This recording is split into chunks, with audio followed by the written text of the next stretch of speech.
प्रिय श्रोतागण, आप सभी को प्रणाम। आज के इस वीडियो में हम ईश्वर के वैज्ञानिक स्वरूप की चर्चा करेंगे। ईश्वर तत्वतः क्या पदार्थ है, उसने इस ब्रह्मांड को कैसे बनाया, इन सब के बारे में विस्तार से जानने वाले हैं। अभी तक आपने संसार में अनेक धर्मों के बारे में सुना होगा, अनेक ईश्वर के बारे में सुना होगा। सभी धर्मों के अपने अपने ईश्वर होते हैं, लेकिन अगर ये मान लिया जाए कि सभी ईश्वर एक ही हैं, सभी धर्म अलग अलग तरीके से उसी ईश्वर की उपासना करते हैं, फिर भी एक प्रश्न तो आपके मन में आता ही होगा कि ईश्वर की वैज्ञानिक संरचना क्या है। तत्वतः ईश्वर क्या पदार्थ है, उसने ब्रह्मांड को कैसे बनाया, हम सभी को कैसे चला रहा है, वो कैसे वो ईश्वर कर्मों का फल देता है। ऐसे अनेक प्रश्न उठते होंगे उन लोगों के मन में जो ईश्वर को तत्वतः जानना चाहते हैं, जो इस ब्रह्मांड को जानना चाहते हैं, वैरागी होंगे। ऐसे अनेक लोगों के मन में ये प्रश्न आते ही होंगे। दूसरी तरफ मेरे सनातन धर्म में भी अनेक ईश्वर की चर्चा होती है, जैसे भगवान विष्णु हो गए, महादेव भगवान शिव हो गए, महर्षि भगवान ब्रह्मा जी हो गए, भगवान श्री रामचंद्र हो गए, भगवान श्री कृष्ण हो गए, महर्षि भगवान भृगु हो गए, भगवान वशिष्ठ हो गए। इन सभी महान पूर्वजों को, महापुरुषों को सनातन धर्म ईश्वर के रूप में पूजता है, जो कि बहुत अच्छी बात है, क्योंकि ये सभी ऋषि महर्षि महापुरुष लोग समय समय पर सनातन धर्म की स्थापना अकेले करने में ही समर्थ थे। बहुत बड़े वैज्ञानिक हुआ करते थे, पूरे ब्रह्मांड को तत्वतः जानते थे। और हमारे सनातन धर्म की ये मान्यता रही है कि ये सभी पूर्वज ईश्वर के अंश हैं, चाहे भगवान विष्णु हों, महादेव भगवान शिव हों, महर्षि भगवान ब्रह्मा हो, भगवान श्री राम हो, भगवान श्री कृष्ण हो। सनातन धर्म के श्रेष्ठ विद्वान कहते हैं कि ईश्वर निराकार है, उसका कोई भी आकार नहीं है, उसी निराकार से सभी आकार निकले हुए हैं। और जब जब सनातन धर्म की स्थापना की बात आती है तो यही ऋषि महर्षि महापुरुष लोग अवतरित होते हैं महापुरुषों के रूप में। लेकिन मेरे प्रिय सनातनी लोगों, क्या आपने ये कभी जानने का प्रयास किया कि वो जो निराकार चेतन तत्व है, जिसने ब्रह्मांड को बनाया, जो कर्म और फलों को देता है, क्या आपने कभी जानने का प्रयास किया कि उसकी वैज्ञानिक संरचना क्या है? वो ईश्वर तत्वतः क्या पदार्थ है जिसे आप कहते हैं कि निराकार है? आज के इस वीडियो में उसी ईश्वर के वैज्ञानिक स्वरूप पर चर्चा किया जाएगा। यहाँ तक कि जो लोग कहते हैं कि सभी मजहबों का ईश्वर एक है, आज के इस वीडियो में उसी ईश्वर को जानने का प्रयास करेंगे कि तत्वतः वो ईश्वर क्या पदार्थ है, उसकी वैज्ञानिक संरचना क्या है, मनुष्यों को कर्मों का फल कैसे देता है, ब्रह्मांड को उसने कैसे बनाया। दूसरी तरफ आप लोगों में से कितने ही लोग हैं जो ध्यान करना चाहते हैं, मेडिटेशन करना चाहते हैं, लेकिन आपको मार्गदर्शन नहीं मिल पा रहा है। आज की इस वीडियो देखने के बाद आपको ईश्वर के वैज्ञानिक संरचना पर ज्ञान तो होगा ही, साथ ही आप तत्वतः जान पाएंगे कि ईश्वर क्या पदार्थ है और आपको ध्यान करने में मदद मिलेगी। अगर वीडियो को पूरा देख लेते हैं तो मेरा विश्वास कीजिए, आप ध्यान करने बैठेंगे तो घंटों बीत जाएंगे और आपको पता भी नहीं चलेगा, आप ईश्वर के साथ जुड़ जाएंगे। ये मेरा पूरा प्रयास रहेगा। तो आइए वीडियो को शुरू करते हैं। मैं हूं अद्वैत और आप देख रहे हैं ब्रह्मांड विज्ञान यूट्यूब चैनल। प्रिय श्रोताओं, आप लोगों ने देखा होगा कि जो भगवान विष्णु जी थे, अदिति के पुत्र कहे जाते हैं, वे भी समाधि में सदैव लीन रहते थे। इसी तरह महादेव भगवान शिव जी को भी आप समाधि में लीन रहते हुए देखे होंगे। और भगवान श्री राम के बारे में भी आता है कि वे परम जप किया करते थे। इसी प्रकार भगवान श्री कृष्ण भी सुबह और शाम संध्या किया करते थे, उपासना किया करते थे। लेकिन क्या आपने कभी जानने का प्रयास किया वे लोग ध्यान किस में लगाते थे, और महर्षि भगवान भृगु जैसे ऋषि किसका ध्यान करते थे? ये सभी ऋषि महर्षि आपको ध्यान करते हुए जगह जगह दिखाए गए हैं। वास्तव में ये ऋषि महर्षि महापुरुष लोग उसी ईश्वर का ध्यान करते थे जो निराकार है, जिसका कोई आकार नहीं है। मेरी ये वीडियो बहुत ध्यानपूर्वक सुनिए, क्योंकि ये वीडियो काफ़ी अनुसंधान के द्वारा बनाई गई है। हो सके तो ईश्वर के एक एक गुणों पर जो मैं आगे चर्चा करूँगा, आप उसको लिख लीजिए, और फिर इस पर जब आप एक एक गुणों पर मनन चिंतन करेंगे, ध्यान करेंगे, तो मेरा विश्वास कीजिए, जो आप कहते हैं कि हम ध्यान नहीं लगा पाते, बैठ नहीं पाते, अगर इस वीडियो को पूरा देख लेते हो और ईश्वर के बारे में मैं जो भी बताने वाला हूँ, अगर उन गुणों पर, ईश्वर के उस वैज्ञानिक संरचना पर मनन चिंतन करोगे, तो विश्वास करो कि घंटों बीत जाएंगे और आपका मन भी लगने लगेगा, क्योंकि ये वीडियो ईश्वर की वैज्ञानिक संरचना का पूरा खुलासा करेगा। तो जो ईश्वर है, जिसका ध्यान भगवान श्री कृष्ण करते थे, भगवान श्री राम करते थे, महर्षि भगवान अगस्त्य करते थे, वो ईश्वर तत्वतः केवल एक चेतन पदार्थ है, केवल चेतना, शुद्ध चेतन पदार्थ। जैसे आप सभी जीवात्मा हो, मुझे आँखों के माध्यम से देख रहे हो, जो आपके अंदर जान रहा है वही चेतन है। देखने वाली तो आँखें हैं, लेकिन आपके अंदर जो चेतना जान रही है कि मैं एक जीवात्मा हूँ, मैं इस व्यक्ति को देख रहा हूँ कि वीडियो बना रहा है, बोल रहा है ईश्वर के बारे में, ये जो आपके अंदर की आत्मा जानती है वही चेतना है। ठीक इसी प्रकार ईश्वर भी एक चेतन पदार्थ है। उस ईश्वर को हमें कर्मों का फल देने के लिए, सृष्टि बनाने के लिए किसी आँख कान नाक की या फिर हाथ पैर की आवश्यकता नहीं होती। हम सभी सूक्ष्म जीवात्माओं को कार्य करने के लिए आँख कान नाक हाथ पैर इनकी आवश्यकता होती है। लेकिन जो ईश्वर तत्वतः चेतन पदार्थ है, उसे ब्रह्मांड को बनाने के लिए, कार्य करने के लिए, हमें कर्मों का फल देने के लिए, सृष्टि का प्रलय करने के लिए किसी भी हाथ पैर आँख कान नाक की जरूरत नहीं होती। तो ईश्वर, जिसे आप निराकार कहते हैं, वो एक चेतन पदार्थ है, शुद्ध चेतन। वो निराकार ईश्वर केवल चेतना है। आइए एक एक करके उस निराकार चेतन तत्व की वैज्ञानिकता को समझने का प्रयास करते हैं। वो ईश्वर सर्वव्यापक है, सब जगह पूरे ब्रह्मांड में सर्वत्र भरा हुआ है। सब जगह व्यापक होने से ही उसे विष्णु कहते हैं। आप लोग इतनी बड़ी पृथ्वी पर किसी कोने में बैठकर वीडियो को देख रहे हैं।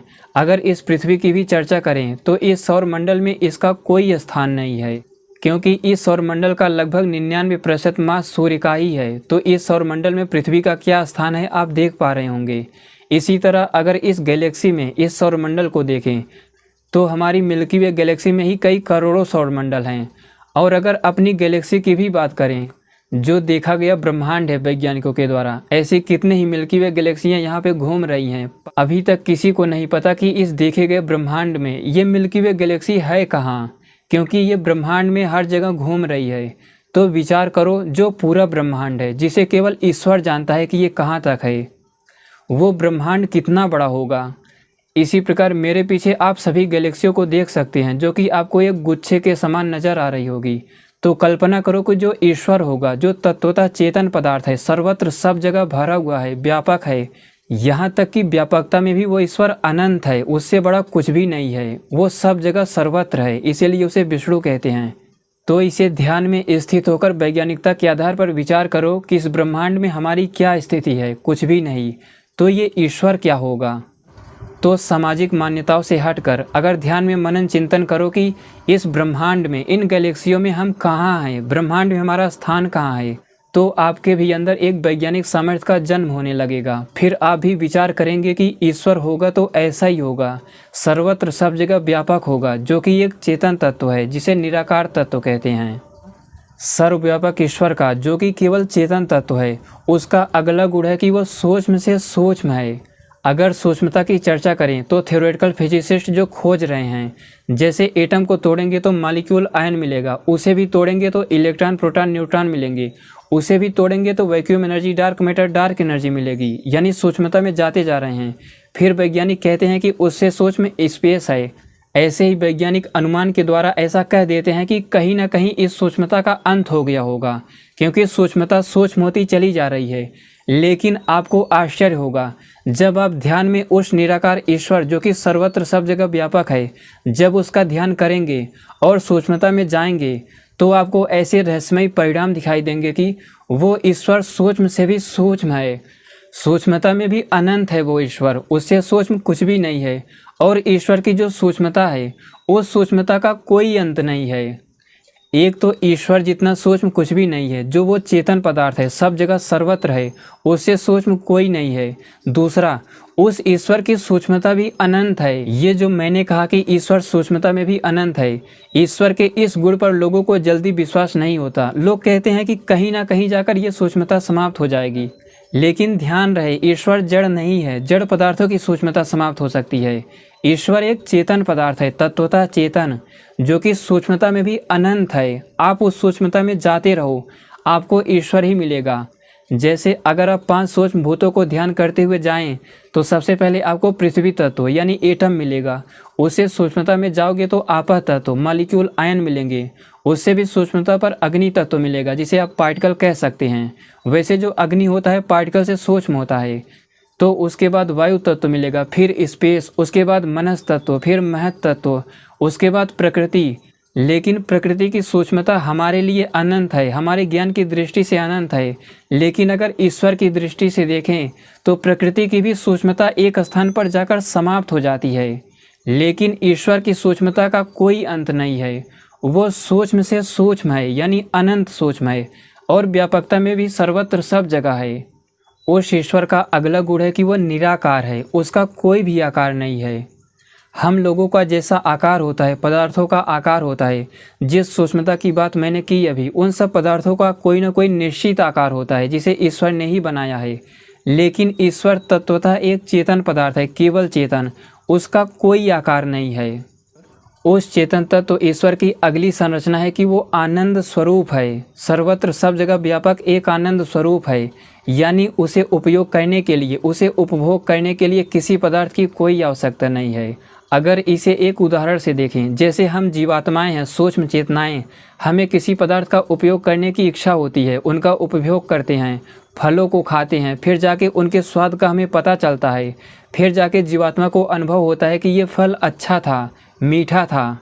लेकिन अगर यहीं पर आप एक ऋषि होते, वैज्ञानिक होते, अगर उस फल की सूक्ष्मता को जानते, जहाँ से रस की उत्पत्ति होती है, उस फल के मिठास की उत्पत्ति होती है, अगर उसके क्रिया विज्ञान को आप तत्वतः जान लेते, तो आपको उस फल में कोई रुचि नहीं रहती, उसका मिठास आपको अच्छा लगता ही नहीं। ठीक इसी प्रकार आप कल्पना कीजिए कि जिस ईश्वर ने फल को बनाया है, उसकी सूक्ष्मता में जाकर एक एक वैज्ञानिक संरचना को जानता है वो, और हम जीवात्माओं के लिए पूरे ब्रह्मांड को बना दिया और कुछ अपेक्षा भी नहीं करता। वो ईश्वर आनंद स्वरूप है, उसे किसी भी पदार्थ की कोई इच्छा नहीं। वास्तव में ईश्वर अपने लिए कोई भी कार्य करता ही नहीं, वो तो जीवात्माओं के लिए सृष्टि बनाता है। तो इसीलिए ईश्वर आनंद स्वरूप है, यानी पूरे ब्रह्मांड को तत्वतः जानता है। उसे जानने के लिए या फिर उपयोग करने के लिए किसी भी पदार्थ की कोई आवश्यकता नहीं है। उस ईश्वर की अगली वैज्ञानिक संरचना है, अगला गुण है कि वो ईश्वर सनातन है, यानी काल तत्व से भी परे है। वो चेतन तत्व ईश्वर जो सब जगह सर्वत्र व्याप्त है, वो सदैव से है, नवीनों से भी नया है, पुरातनों से भी पुरातन है। अंत उसी पदार्थ का होता है जिसे समय इंटरेक्ट करता है, जो ओम रूपी काल वाइब्रेशन होता है, समय होता है। वो जिस पदार्थ से इंटरेक्शन करता है, जिसे जीर्ण या क्षय करता है, उसी का अंत होता है। लेकिन हम जो सूक्ष्म जीवात्माएं हैं, हम भी काल तत्व से सूक्ष्म हैं। इसी प्रकार जो ब्रह्मांड की प्रारंभिक अवस्था है, प्रकृति, वो भी काल तत्व से सूक्ष्म है, जो कि ब्रह्मांड की स्वाभाविक अवस्था है। अगर ईश्वर उस काल तत्व को निष्क्रिय कर दे तो ये ब्रह्मांड अपने आप उस प्रकृति में विलीन हो जाएगा, यानी उस पदार्थ को भी ईश्वर ने नहीं बनाया। हम सूक्ष्म जीवात्माओं को भी ईश्वर ने नहीं बनाया। इसी प्रकार जो काल तत्व है, ईश्वर उससे भी सूक्ष्म है, ईश्वर सबसे सूक्ष्म है, ईश्वर से सूक्ष्म कुछ भी नहीं है। तो ईश्वर ही काल तत्व को प्रेरित करता है, जागृत करता है, फिर निष्क्रिय भी कर देता है। इसीलिए ईश्वर का अंत कभी नहीं होता, क्योंकि काल उसके वश में है, उससे स्थूल है। तो ईश्वर सनातन है, यानी काल तत्व से भी परे है, उससे समय इंटरेक्ट नहीं करता। इसीलिए वो ईश्वर, जिसकी वैज्ञानिक संरचना है कि वो तत्वतः एक चेतन पदार्थ है, सूक्ष्म से सूक्ष्म है, वो सनातन है, उसका अंत कभी नहीं होगा। उस चेतन तत्व ईश्वर की अगली संरचना, अगला गुण है कि वो ब्रह्म है, यानी सृष्टि करता है। पूरे ब्रह्मांड को उसी ने बनाया। अगर वैज्ञानिक किसी मॉलिक्यूल को डिटेक्ट कर लेते हैं, किसी पार्टिकल को डिटेक्ट करके कोई ऊर्जा बना देते हैं, विस्फोटक कोई हथियार बना देते हैं, तो वे कितना खुश हो जाते हैं कि मैंने क्या कर दिया। कल्पना करो, जिस ईश्वर ने पूरे ब्रह्मांड को बनाया, जिसने उन वैज्ञानिकों के शरीर को बनाया, एक एक कोशिका को बनाया, कोशिका के अंदर जाकर देखो तो एक एक मॉलिक्यूल को बनाया, एक एक इलेक्ट्रॉन, प्रोटॉन, न्यूट्रॉन को बनाया। उसके बाद उससे भी सूक्ष्मता में जाए तो जो वायु तत्व होता है, वैक्यूम एनर्जी, उसको बनाया। फिर जाके स्पेस को बनाया। उससे भी सूक्ष्मता में जाए तो मनस तत्व को बनाया, अहंकार तत्व को बनाया, महत तत्व को बनाया, जिसका सूक्ष्म यूनिट हमारी बुद्धि है, जिससे हम निश्चय करते हैं। तो कल्पना करो, जिसने उन पदार्थों को बनाया, या फिर जिन अस्त्र शस्त्रों, जिन एटॉमिक बम का प्रयोग वैज्ञानिक करते हैं, उन एटॉमिक बम की संरचना को भी ईश्वर ने ही बनाया है। इसी प्रकार इस पूरे ब्रह्मांड को, जो आप मेरे पीछे गैलेक्सियों के गुच्छों को देख रहे होंगे, कल्पना कीजिए इन गैलेक्सियों में आपकी कौन सी गैलेक्सी है, और उस गैलेक्सी में भी कौन से सोलर सिस्टम में आप रहते हैं। उसके बाद सोलर सिस्टम में भी देखो पृथ्वी पर कहाँ आप रहते हैं। इसी से आप समझ सकते हैं कि जिस ईश्वर ने पूरे ब्रह्मांड को बनाया, इस ब्रह्मांड में हमारा क्या स्थान है, कोई नहीं जानता। क्योंकि इनमें इतनी गैलेक्सियां हैं आप गिन ही नहीं सकते। इसी से आप समझ सकते हैं कि जिस ईश्वर ने इस पूरे ब्रह्मांड को बनाया उसका सामर्थ्य क्या होगा, उसकी संरचना कितनी अद्भुत होगी। इसीलिए भगवान श्री कृष्ण ने भगवत गीता में कहा कि जो उस ईश्वर को उसके वैज्ञानिक संरचना पर तत्वतः विचार करता है, आश्चर्य की भांति जीवन पर्यंत उसे जानने का प्रयास करता है, उसी का मोक्ष होता है। वही आगे जाकर मुक्ति का अधिकारी होता है, सृष्टि को समझ पाता है। तो ईश्वर ब्रह्म है, यानी सृष्टि करता है, न्याय करता है। किसी भी जीवात्मा के साथ कोई अन्याय नहीं होता। यहाँ तक कि जब मैं ऋषियों, महर्षियों और महापुरुषों की सिद्धियों की चर्चा करता हूँ, जैसे भगवान विष्णु हो गए, महादेव भगवान शिव हो गए, महर्षि भगवान भृगु हो गए, भगवान श्री राम हो गए, भगवान श्री कृष्ण हो गए, तो आप लोगों को लगता है कि ये ऋषि, महर्षि, महापुरुष लोग कहाँ तक पहुँचे थे। वहाँ तक पहुँचना भी असंभव लगता है। लेकिन क्या आपने कभी विचार किया कि ये महापुरुष, ऋषि, महर्षि, भगवान कृष्ण जैसे योगेश्वर उस ईश्वर के सामने कुछ भी नहीं हैं। भगवान श्री कृष्ण तो इसी पृथ्वी पर रहकर कुरुक्षेत्र का मार्गदर्शन कर रहे थे। लेकिन सोचो ये पृथ्वी इस ब्रह्मांड में कहाँ है, हम कौन है। इसी से आप समझ सकते हैं कि ईश्वर ब्रह्म है, यानी सृष्टि करता है, तत्वतः एक चेतन पदार्थ है जिसकी एक वैज्ञानिक संरचना है। उस ईश्वर का अगला गुण है कि वो पुरातन है, यानी ज्येष्ठों से भी ज्येष्ठ है, वरिष्ठों से भी वरिष्ठ है, पुरानों में भी पुराना है। उससे पुराना इस ब्रह्मांड में कुछ भी नहीं है। आप लोग इस ब्रह्मांड में जिन भी पदार्थों को गति होता देख रहे हैं, उन सभी पदार्थों का अंत कभी न कभी निश्चित है। यहाँ तक कि पार्टिकल की भी आयु लाखों साल बताई जाती है, लेकिन उसकी भी एक आयु होती है। इसी प्रकार जो वायु तत्व होता है, अंतरिक्ष होता है, महत्तत्व होता है, इन सब की एक आयु होती है। हमारे मस्तिष्क में जो सूक्ष्म इंद्रियाँ होती हैं, मन हो गया, बुद्धि हो गया, इन सब की भी एक आयु है। लेकिन ईश्वर की कोई आयु नहीं है, वो पुरातन है, यानी सदैव से है। उस ईश्वर का अगला गुण है कि वो शिव है, यानी कल्याणकारी है। वो ईश्वर केवल जीवात्मा का कल्याण ही करता है। कुछ लोग तो ऐसा कहते हैं कि जब ईश्वर है तो इतना पाप क्यों बढ़ रहा है, लोग जानवरों को क्यों मार रहे हैं, क्यों इस धरती पर इतना पाप बढ़ रहा है। देखिए, ईश्वर की एक वैज्ञानिक संरचना है। तत्वतः ईश्वर एक चेतन पदार्थ है। ईश्वर की जैसी संरचना है, जैसा उसका ज्ञान विज्ञान है, उसी आधार पर ब्रह्मांड को उसने बनाया है हम जीवात्माओं के लिए, और सभी जीवात्माओं को उसने स्वतंत्र कर दिया है। या फिर सृष्टि का भोग करो या फिर मोक्ष को प्राप्त करो, इसके अतिरिक्त ईश्वर कुछ नहीं करता। ये जो लोग कहते हैं कि पाप क्यों बढ़ रहा है, ये पाप जीवात्माओं के कर्मों की वजह से बढ़ रहा है। अगर मनुष्य इस धरती पर समाप्त हो जाए तो सारे पाप अपने आप ही समाप्त हो जाएंगे। और एक पृथ्वी के नष्ट होने से, इस ब्रह्मांड में हमारी पृथ्वी के नष्ट होने से ईश्वर को कोई फर्क नहीं पड़ने वाला। जितने भी अपने ऋषि, महर्षि, महापुरुष लोग थे, महर्षि भगवान भृगु, भगवान विष्णु, महर्षि ब्रह्मा, भगवान श्री राम, भगवान श्री कृष्ण, ये लोग इसी ईश्वर को तत्वतः जानकर जैसा ये न्याय करता है, जैसा कर्मों का फल देता है, इसी प्रकार वे भी कर्मों का फल देते थे, वैसा ही न्याय करते थे। यही आप समझ सकते हैं कि जब भगवान श्री राम न्याय करते थे, भगवान श्री कृष्ण न्याय करते थे, स्वयंभू मनु महाराज न्याय करते थे, तो वे किसी शत्रु को अपना व्यक्तिगत शत्रु मानते ही नहीं थे। वे उसे दंड इसीलिए देते थे जिससे वो सुधर जाए, फिर उसके पापों का दंड समाप्त हो जाए। आप सभी अगर किसी को दंड देते होंगे, सजा देते होंगे, तो उसे शत्रु मानकर देते होंगे। लेकिन भगवान राम, भगवान श्री कृष्ण, ये लोग ईश्वर में स्थित होकर उसे सजा देते थे, यानी केवल उसके सुधार के लिए। भगवान श्री कृष्ण कहते थे कि अगर पापी का पाप आवश्यकता से अधिक बढ़ जाए तो उसे मिटा दो, क्योंकि उसे मिटाना ही उसके लिए एक दया है। वे ऋषि, महर्षि, महापुरुष लोग ठीक ऐसे ही न्याय करते थे जैसे ईश्वर दंड देते समय उनके मन में कोई ईर्ष्या की भावना नहीं थी। इसी प्रकार इस ब्रह्मांड का कितना भी बड़ा पापी हो, दुष्ट हो, जो ईश्वर चेतन तत्व है, जिसकी एक वैज्ञानिक संरचना है, वो ईश्वर उस दुष्ट को अपना पुत्र ही मानता है, पुत्र मानकर ही दंड देता है जिससे वो सुधर जाए। उस ईश्वर के मन में कोई भी ईर्ष्या की भावना नहीं होती। ऐसा वही कर सकता है जो इस पूरे ब्रह्मांड को तत्वतः जानता हो, महान योगी हो, वैज्ञानिक हो। तो वो ईश्वर कल्याणकारी है। कल्याण करने के अतिरिक्त वो किसी भी जीवात्मा का अहित सोचता ही नहीं। वो केवल उनके लाभ के लिए, उनके ज्ञान विज्ञान को सीखने के लिए, इस सृष्टि का उपयोग करने के लिए उसने सृष्टि बनाई है। वो चेतन तत्व ईश्वर जो व्यापकता में भी व्यापक है, सूक्ष्मता में भी सूक्ष्म है, उसका अगला गुण है, अगली संरचना है कि वो अजन्मा है। उसका जन्म कभी नहीं हुआ, सदैव से है वो। ऐसे ही आपके कर्मों को वो सदैव से देखता रहा है। इसी प्रकार हम जीवात्माओं का भी कभी जन्म नहीं हुआ। हम जीवात्माएं भी सदैव से हैं, अलग अलग योनियों में भटक रहे हैं। 4 अरब 32 करोड़ साल तक ये सृष्टि चलती है, तब तक ऐसे जन्म प्राप्त करते रहेंगे।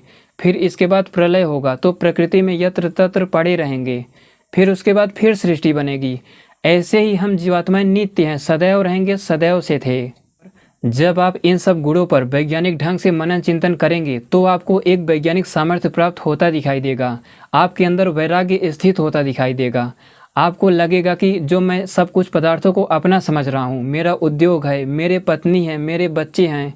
जब आप लोग ऐसे वैज्ञानिक ढंग से बैठकर मनन चिंतन करेंगे तो आप भी अपने लोगों को, जिन्हें आप अपना मान रहे थे, आप उनके साथ ही रहेंगे। आप उस पदार्थ को, उस जमीन जायदाद को, सबको अपना ही मानेंगे, लेकिन उसमें लिप्त नहीं होंगे।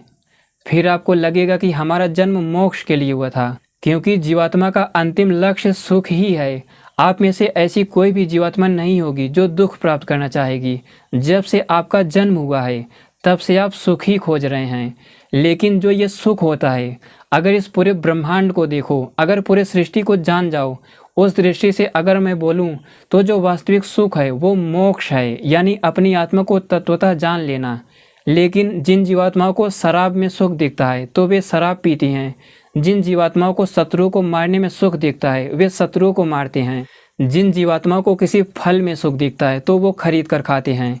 लेकिन ये सब जो सुख आपको प्राप्त होगा, आप किसी को मार देंगे, मांस मदिरा आदि का सेवन करेंगे, फल फूल आदि में लिप्त रहेंगे। ये पदार्थ जब समाप्त होंगे तब आपकी इनके प्रति और इच्छा बढ़ जाएगी और बढ़ती रहेगी। संसार में ऐसा कोई भी सुख, कोई भी इच्छा नहीं है जो उस पदार्थ को पाने के बाद, फिर उसके समाप्त होने के बाद कम हो। हर इच्छा बढ़ती जाएगी। लेकिन जो वास्तविक सुख है, जो एक ही लक्ष्य है जीवात्मा का, जिसे प्राप्त करने के बाद फिर कोई इच्छा नहीं रह जाती, वो है मोक्ष। यानी इस ब्रह्मांड को तत्वतः जान लेना, ईश्वर को तत्वतः जान लेना। ब्रह्मांड की जो प्रारंभिक अवस्था है और जो सूक्ष्म जीवात्मा आपके अंदर है, जो आप जीवात्मा हो, इन सबको तत्वतः जान लेना ही जीवात्मा का अंतिम लक्ष्य है। और ये लक्ष्य प्राप्त होने के बाद फिर जीवात्मा की कोई इच्छा नहीं रह जाती। उसका मन पूरी तरह शांत हो जाता है। इसी प्रकार वो चेतन तत्व ईश्वर, जो कि सूक्ष्मता में भी सूक्ष्म है, व्यापकता में भी व्यापक है, आप इस पूरे ब्रह्मांड को देख सकते हैं। इस ब्रह्मांड में हर एक पदार्थ से सूक्ष्म है वो, और इस गैलेक्सी आदि के सबसे बड़ा है वो, ब्रह्मांड से भी बड़ा, सब जगह सर्वत्र है, अनंत है वो। उस चेतन तत्व ईश्वर का अगला गुण है कि वो अग्नि है, यानी इस पूरे ब्रह्मांड को धारण किए हुए है। ब्रह्मांड को धारण करने में किसी फोर्स की ही भूमिका होती है। आपको ये फोर्स दिखाई नहीं देंगे। ये जो फोर्स है, एनर्जी है, आपको केवल पदार्थ गति करता हुआ दिखेगा। उसके पीछे जो फोर्स लग रहा है वो आपको नहीं दिखेगा। इसीलिए ईश्वर को अग्नि कहते हैं, क्योंकि वो पूरे ब्रह्मांड को धारण किए हुआ है। तो जिस प्रकार फोर्स नहीं दिखते, इसी प्रकार ईश्वर की कोई संरचना होती ही नहीं, तो वो दिखेगा कहाँ से। जो लोग कहते हैं कि ईश्वर यहाँ क्यों नहीं आ जाता, दिखता क्यों नहीं, कहाँ है, क्या आप में से किसी ने फोर्स को देखा है, किसी ने एनर्जी को देखा है? जो भी कारें चलती हैं, बसें चलती हैं, रेल चलता है, इनमें जो चलाने वाली शक्ति होती है, जो फोर्स होता है, वो नहीं दिखता। इसी प्रकार ईश्वर इन फोर्सेस को भी धारण किए हुए है, इसीलिए वो नहीं दिखता। ईश्वर की ऐसी कोई संरचना है ही नहीं कि वो दिखेगा। वो तत्वतः केवल एक चेतन पदार्थ है। इसीलिए हम सूक्ष्म चेतनाएं भी नहीं दिखती, क्योंकि हमारी भी कोई आंतरिक संरचना नहीं होती। हम केवल एक चेतन पदार्थ हैं जिसका काम है जानना। इसी प्रकार पूरे सृष्टि में व्यापक ईश्वर चेतन पदार्थ है, वो नहीं दिख सकता। ऐसी उसकी कोई संरचना है ही नहीं जिसे आप देख पाओ। केवल उस ईश्वर को आत्मा में आप स्थित होकर जान सकते हैं, महसूस कर सकते हैं, उस चेतन तत्व से ज्ञान विज्ञान को सीख सकते हैं। तो सारी भ्रांतियों को एक जगह रखिए और ईश्वर को जानिए। ईश्वर तत्वतः एक चेतन पदार्थ है, केवल शुद्ध चेतन, जिसके पास सृष्टि बनाने का ज्ञान है, और वो ज्ञान है वेद, जो कि पूरे ब्रह्मांड की तत्वतः व्याख्या करता है। जो लोग हमें कहते हैं कि आधुनिक विज्ञान जो खोजता है, मैं वही बताता हूँ। वास्तव में आधुनिक विज्ञान जिसे खोज रहा है या फिर भविष्य में कभी खोज पाएगा, जहाँ पर इन सब की समाप्ति हो जाएगी, वहाँ से वेद की शुरुआत होगी। ये जो वेद है, वैदिक विज्ञान है, यहाँ तक बिना ईश्वरी सहायता के कभी पहुँचा ही नहीं जा सकता। इस ब्रह्मांड में वैज्ञानिक कभी किसी भी पदार्थ को नहीं कह सकते कि इसके बारे में हम सब कुछ जानते हैं। इलेक्ट्रॉन की संरचना के बारे में भी उन्हें नहीं पता। मैं इलेक्ट्रॉन की संरचना ही क्या कहूँ। वैज्ञानिक एक उंगली के बारे में, इस पूरे उंगली के बारे में सब कुछ नहीं जानते। वैज्ञानिक किसी आँख के बारे में भी सब कुछ नहीं जानते। अगर जानते तो वे अपाहिजों को हाथ दे देते, पैर दे देते, किसी को आँख दे देते। वास्तव में जो बच्चे छोटे हैं, फिजिक्स पढ़ रहे हैं, वे इन सब का जवाब बहुत तेज़ी से देते हैं कि आइंस्टीन ने ये कहा है, न्यूटन ने ये कहा है। लेकिन अगर आइंस्टीन न्यूटन को जाके पढ़ें तो वे यही कहते हैं कि फोर्स क्या होता है हम नहीं जानते, एनर्जी क्या होता है हम नहीं जानते। या फिर रिचर्ड पी फाइनमैन जैसे बड़े वैज्ञानिकों को जानो तो वे भी यही कहते हैं कि अभी हम कुछ नहीं जानते। ब्रह्मांड में ऐसा कोई भी पार्टिकल, कण या फिर दिखने वाला ही पदार्थ हो, इन सब के बारे में हम कुछ नहीं जानते। केवल कुछ हद तक बहुत कम ही जान सकते हैं। लेकिन जो वेद है, वैदिक विज्ञान है, ये पूरी तरह व्याख्या करता है। इसीलिए ये ईश्वरीय ग्रंथ है। इसीलिए वेद, वैदिक विज्ञान ईश्वरीय ग्रंथ है। अगर हम करोड़ों सालों की ही बात करें, आगे करोड़ों सालों में भी वैज्ञानिक पूरी तरह किसी पदार्थ को नहीं जान सकते, क्योंकि ये जो पार्टिकल होता है उसे ही आंखों से नहीं देखा जा सकता। हो सकता है कि कभी किसी माइक्रोस्कोप से देख लें, लेकिन उनके बाद जो वायु तत्व होता है, उनसे भी सूक्ष्म जो स्पेस होता है, जिनमें दिखने का गुण ही नहीं होता, उसे आप देखोगे कैसे? आप लोग इन सबको समझने का प्रयास करो। पार्टिकल के बाद किसी भी पदार्थ को अब आप नहीं देख पाएंगे, किसी भी सूक्ष्म टेक्नोलॉजी से नहीं देख पाएंगे। अब आगे के पदार्थों को केवल जाना जा सकता है, वो भी मनन चिंतन करके, ध्यान के द्वारा, समाधि में स्थित होकर। तो ऐसे ही जब आप पार्टिकल से भी सूक्ष्म स्पेस को जानेंगे, उससे भी सूक्ष्म मनस तत्व, अहंकार तत्व, महत तत्व और प्रकृति, उसके बाद अपने सूक्ष्म जीवात्मा को जानते जाएंगे। अंत में जो पदार्थ आपको मिलेगा, जो कि सूक्ष्मता में भी सूक्ष्म है, व्यापकता में भी व्यापक है, वही है ईश्वर चेतन पदार्थ, शुद्ध चेतन, जिसे आप निराकार तत्व कहते हैं। वही ईश्वर इस पूरे ब्रह्मांड को धारण किया हुआ है, इसीलिए उसे अग्नि कहते हैं। ईश्वर का अगला गुण है कि वो यज्ञ है। जैसे आप यज्ञ करते हैं, कई लोग बैठकर आहुतियाँ डालते हैं, समिधा डालते हैं, इसी प्रकार इस ब्रह्मांड में ईश्वर यज्ञ कर रहा है। वो इलेक्ट्रॉन की आहुति दे रहा है, प्रोटॉन की आहुति दे रहा है, सूक्ष्म प्राणों की आहुति दे रहा है, मॉलिक्यूल की आहुति दे रहा है, ग्रह तारे गैलेक्सियों की आहुति दे रहा है। आप लोग देख रहे होंगे कि ऐसे कितनी गैलेक्सियाँ घूमते घूमते आपस में टकरा जाती हैं, समाप्त हो जाती हैं। तो ईश्वर भी यज्ञ कर रहा है पूरे ब्रह्मांड में, ग्रह तारों को फोड़ रहा है, बना रहा है। सब कुछ ईश्वर एक प्रयोजन के अनुसार कर रहा है। तो पूरे ब्रह्मांड में ईश्वर यज्ञ कर रहा है। हमारे शरीर के अंदर भी वो यज्ञ कर रहा है। जो भी सेल्स आदि बन रही हैं, वैज्ञानिक कहते हैं कि 7 साल में पूरा शरीर बदल जाता है। तो ये सारी प्रक्रिया ईश्वर कर रहा है शरीर के अंदर बैठे हुए। इसी प्रकार ईश्वर हमारे कर्मों का भी फल देता है। हम सभी जीवात्माओं को शरीर देता है और पूरे ब्रह्मांड को बना रहा है। किसी वैज्ञानिक से सूर्य के बनने की प्रक्रिया पूछे तो नहीं बता पाएगा पूरी तरह ठीक, क्योंकि जब सूक्ष्मता की बात आएगी तो वे पार्टिकल तक जाकर रुक जाएंगे। लेकिन ईश्वर ने जो ज्ञान दिया है, जो वैदिक विज्ञान है, ये सब कुछ व्याख्या करता है। आप लोग इन वेद मंत्रों को हल्के में मत लीजिए, ये पूरे सृष्टि की तत्वतः व्याख्या करते हैं। इसी प्रकार ब्राह्मण ग्रंथ भी। तो ईश्वर पूरे ब्रह्मांड में यज्ञ कर रहा है, आहुति डाल रहा है। अगर आप सृष्टि पर मनन चिंतन करोगे या फिर ब्राह्मण ग्रंथों के विज्ञान को समझने का प्रयास करोगे तो आपको ये अनुभव होगा कि किस प्राण के वाइब्रेशन से पार्टिकल बनते हैं, किस प्राण के वाइब्रेशन से स्पेस बना रहा है, किन सूक्ष्म प्राणों व छंदों यानी स्ट्रिंग के विशेष संयोग से ये प्रोटॉन की उत्पत्ति कर रहा है, टेक्योन आदि पार्टिकल्स को बना रहा है, ग्रेविटॉन को बना रहा है, और वे इस ब्रह्मांड में कैसे कार्य कर रहे हैं। ईश्वर सब कुछ जानता है। ईश्वर के पास केवल सृष्टि बनाने का ज्ञान है, उसकी एक वैज्ञानिक संरचना है। तत्वतः ईश्वर एक चेतन पदार्थ है। तो ईश्वर ब्रह्मांड के अंदर और बाहर सब जगह स्थित होकर इस ब्रह्मांड में एक एक कण में, एक एक पार्टिकल में आहुति डाल रहा है।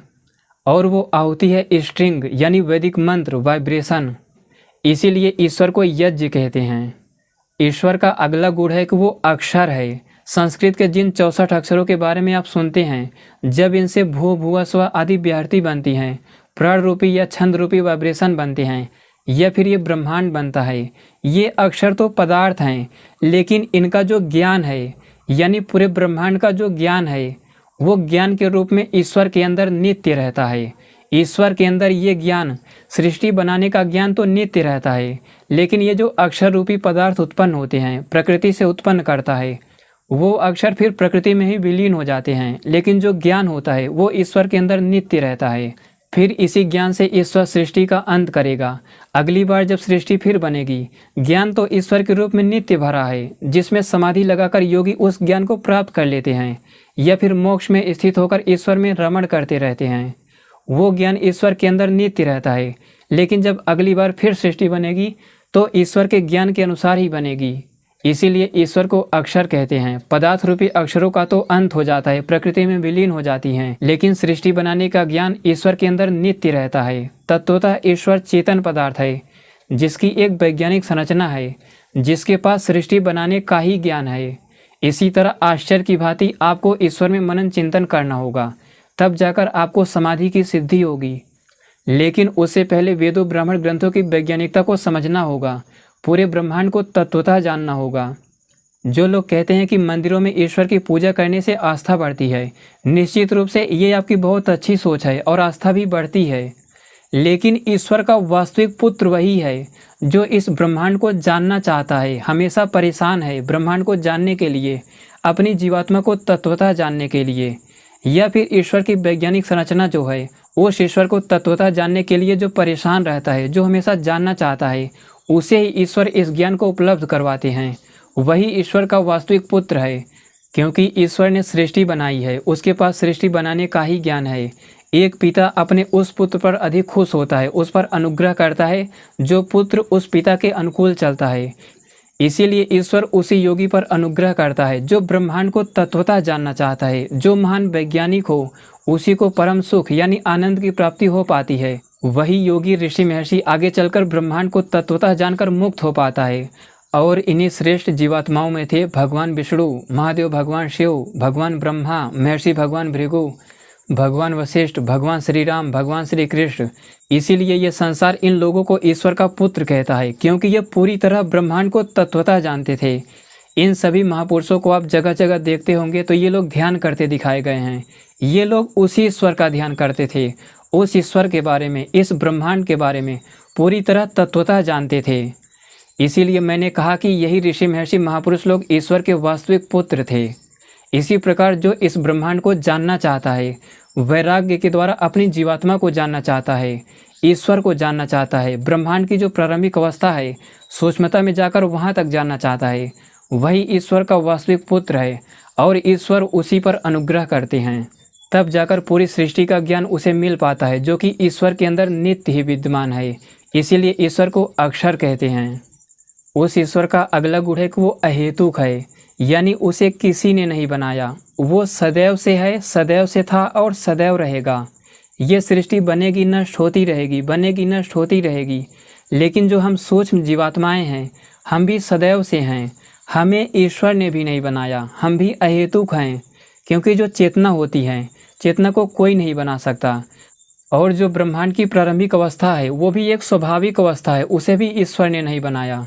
तो जो ब्रह्मांड की प्रारंभिक जो अवस्था है, स्वाभाविक अवस्था है, जिसमें ब्रह्मांड अपने आप विलय हो जाता है, एक वो, दूसरा हम सूक्ष्म जीवात्माएं, और तीसरा ये सर्वव्यापक ईश्वर। ईश्वर को भी किसी ने नहीं बनाया, वो अहेतुक है। आप लोग सृष्टि में उन पदार्थों को बनते देखते होंगे जिससे काल इंटरेक्ट करता है। ये शरीर नष्ट होगा, बनता रहेगा, लेकिन जो सूक्ष्म हमारी जीवात्माएं हैं या फिर सूक्ष्म ईश्वर है, चेतन पदार्थ, इसे किसी ने नहीं बनाया। काल इन पदार्थों से इंटरेक्शन करता ही नहीं। ईश्वर का कोई कारण नहीं है, तत्वतः वो चेतन पदार्थ है, सूक्ष्मता में भी सूक्ष्म है, व्यापकता में भी व्यापक है। तो वो जरा जन्महीन है, यानी अहेतुक है। मृत्यु के या फिर जन्म के भय से परे है वो। उसका जन्म कभी नहीं होता, उसकी मृत्यु भी कभी नहीं होती। लेकिन इन सूक्ष्म पदार्थों को टेलीस्कोप से, माइक्रोस्कोप से कभी देखा ही नहीं जा सकता। उसके लिए आपको वैदिक विज्ञान को समझना होगा। उसके लिए आपको वैदिक विज्ञान को वेदों ब्राह्मण ग्रंथों के माध्यम से समझना होगा। तब जाकर जब आप उस सूक्ष्मता को जानते जाएंगे, आपको लगेगा कि उस ईश्वर को किसी ने नहीं बनाया, सदैव से है, सदैव से था और सदैव रहेगा वो। तो वो ईश्वर अहेतुक है, यानी जरा जन्महीन है, मृत्यु के जन्म के भय से परे है वो।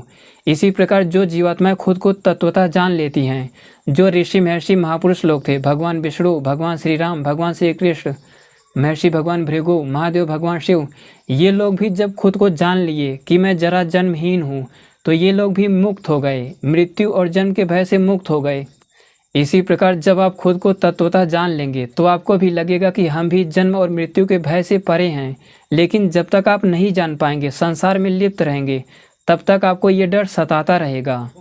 तो ईश्वर अहेतुक है, वो ईश्वर समाधिमान है, यानी नित्य समाधि में स्थित रहता है।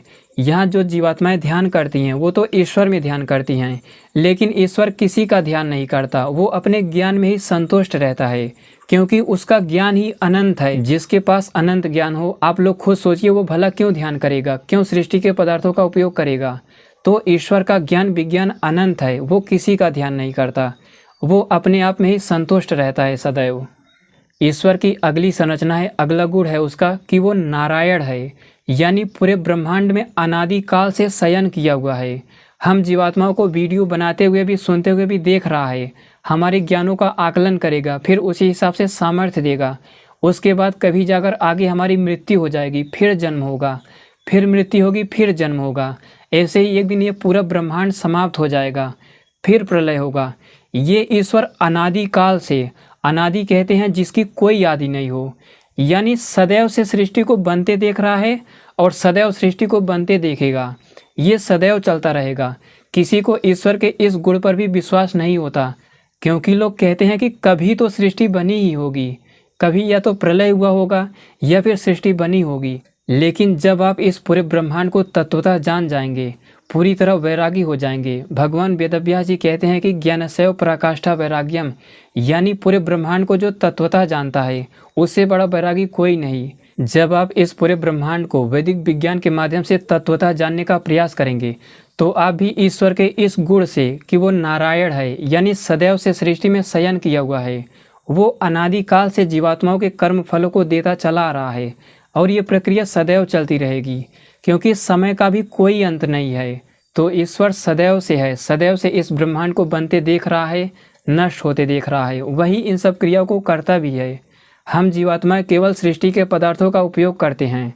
भले ही बड़े बड़े वैज्ञानिकों को आप देखें, वे कोई खोज करते हैं, जैसे इलेक्ट्रॉन को खोज लिया, प्रोटॉन को खोज लिया, वे उन पदार्थों को बनाते नहीं हैं। इसी प्रकार सृष्टि के जितने भी ऋषि महर्षि महापुरुष लोग थे, स्वयं भगवान विष्णु, महर्षि भगवान भृगु, भगवान श्री राम, भगवान श्री कृष्ण, ये सभी सृष्टि का पदार्थों का उपयोग ही करते थे। चाहे जिसके पास जितनी भी सिद्धियाँ हो जाए, ये लोग सृष्टि के पदार्थों का उपयोग ही करते थे। तो कल्पना करो, वो ईश्वर जो पूरे ब्रह्मांड में शयन किया हुआ है, सदैव से देख रहा है सब कुछ, उससे बड़ा बैरागी कौन होगा। क्योंकि किसी के कटते हाथ पैरों को देख रहा है, किसी तड़पते जीव को देख रहा है। जो लोग कहते हैं कि ईश्वर तड़पते हुए जीवों को बचा क्यों नहीं लेता, ये सब एक हंसने वाली बात है। ये सब तर्क कोई बहुत बड़ा तर्क नहीं है। वास्तव में ब्रह्मांड को आपने जानने का कभी प्रयास ही नहीं किया, इसीलिए छोटे छोटे तर्क लेकर कुछ लोग चले आते हैं। तो सदैव से यानी अनादिकाल से ईश्वर सब कुछ ऐसे देखता हुआ चला आ रहा है, उससे बड़ा वैरागी कोई नहीं है। ठीक ऐसे ही जब आप ईश्वर के गुणों पर मनन चिंतन करेंगे, गहराई से बैठकर किसी एकांत में, किसी स्वस्थ स्थान पर आप अगर मनन चिंतन करोगे, तो मुझे लगता है कि आपका काफ़ी समय पार हो जाएगा, आपका ईश्वर में मन लगने लगेगा। कुछ ही दिनों में आपको बहुत बड़ा परिवर्तन होता दिखेगा। साथ ही सृष्टि को भी जानने का प्रयास करो। मैं ऐसा कोई भी साधु सन्यासी नहीं हूँ जो आपको ईश्वर तक पहुँचा सकता हूँ, क्योंकि मेरा स्पष्ट सिद्धांत है, जो इस ब्रह्मांड को नहीं जानता, अगर ब्रह्मांड की व्याख्या नहीं कर रहा, फिर भी ईश्वर के बारे में आपको बता रहा है, तो वो मूर्ख बना रहा है आपको। हो सकता है कि आप में से कुछ लोग नाराज हो जाएं, लेकिन मैं जो बता रहा हूँ, एक बार अपनी आत्मा पे हाथ रख कर देखिए।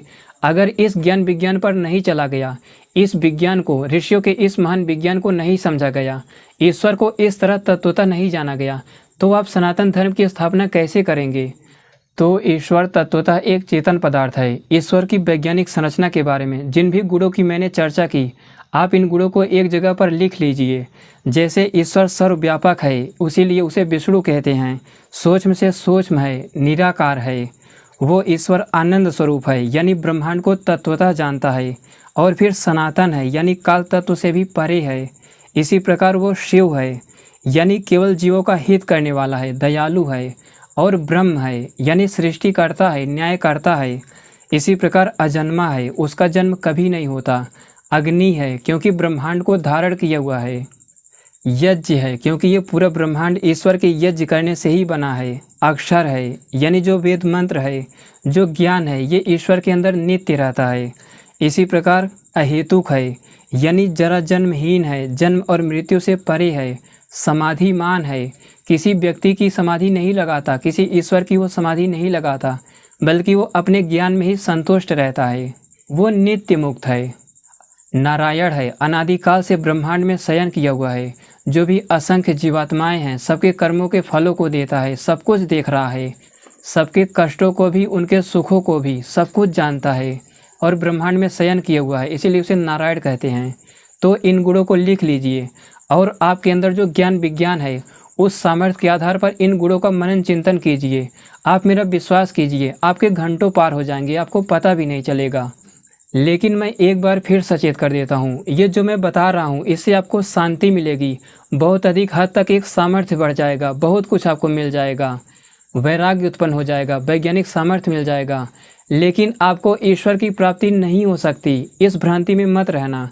ईश्वर की प्राप्ति के लिए पूरे ब्रह्मांड को तत्वतः जानना होगा, वेदों ब्राह्मण ग्रंथों को या फिर ऋषियों के जितने भी ग्रंथ हैं उनकी वैज्ञानिकता को समझना होगा।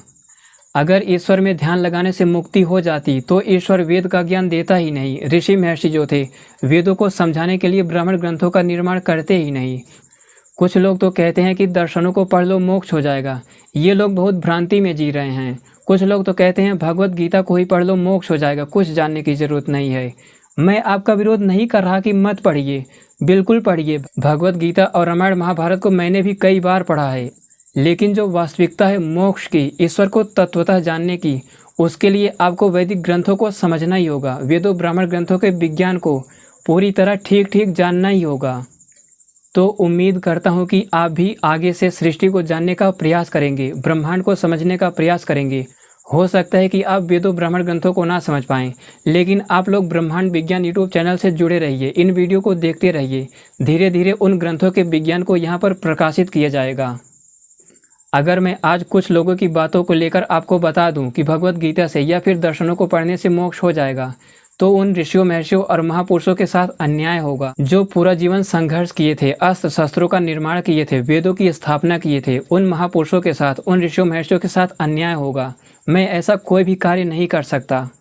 इसी मोक्ष के लिए, यानी खुद को जानने के लिए, ईश्वर को जानने के लिए कई ऋषियों महर्षियों और योगियों का कई जीवन निकल गया। कई जन्मों तक संघर्ष करते करते उन्हें ये सब प्राप्त हो पाता है। यहाँ तक कि भगवान विष्णु थे, महर्षि ब्रह्मा थे, महर्षि भृगु थे, भगवान श्री राम थे, भगवान श्री कृष्ण थे। ये लोग कई जन्मों से संघर्ष करते आ रहे थे, जिसके कारण इस जन्म में, वर्तमान में जो उनका जन्म हुआ था, उसमें उनका मोक्ष हो पाया। तो मैं कैसे कह दूँ कि किसी के सिर पर हाथ रखकर मोक्ष प्राप्त हो जाएगा, किसी को अंगुली केंद्रित कर दूँ यहाँ पर मोक्ष हो जाएगा। ऐसे बहुत से मोक्ष दिलाने वाले आपको अनेक जगह मिल जाएंगे। वास्तव में इस संसार में, इस धरती पर आज जहाँ भी मेरी चुनौती है आपको, इस धरती पर जहाँ जहाँ मोक्ष का दावा किया जा रहा है या फिर कोई ऐसा कहता है, कोई भी हो, किसी भी समाज का हो, कैसा भी बड़ा सन्यासी हो, अगर वो कह रहा है कि मेरा मोक्ष हुआ है, ईश्वर का ये आनंद है, वो आपको मूर्ख बना रहा है। इस वर्तमान समय में मेरा अनुसंधान यही कहता है कि इस समय इस धरती पर कोई नहीं है जिसका मोक्ष हुआ हो, जो ईश्वर को तत्वतः अनुभव करता हो, जानता हो और वेदों ब्राह्मण ग्रंथों को, यानी ऋषियों महर्षियों या फिर महापुरुषों के सामर्थ्य तक पहुंचा हो, उस ज्ञान विज्ञान तक पहुंचा हो। ऐसा कोई भी नहीं है इस धरती पर। मैं 100% विश्वास के साथ कर रहा हूँ ये बात आपको। तो उम्मीद करता हूँ कि ये वीडियो आपको अच्छा लगा होगा। आज से आप भी ईश्वर के इन गुणों को मनन चिंतन करके ध्यान करेंगे, रोज़ सुबह शाम उपासना करेंगे और ब्रह्मांड को जानने का प्रयास करेंगे। मुझे लगता है कि वीडियो आपको अच्छा लगा होगा। वीडियो को पूरा देखने के लिए धन्यवाद।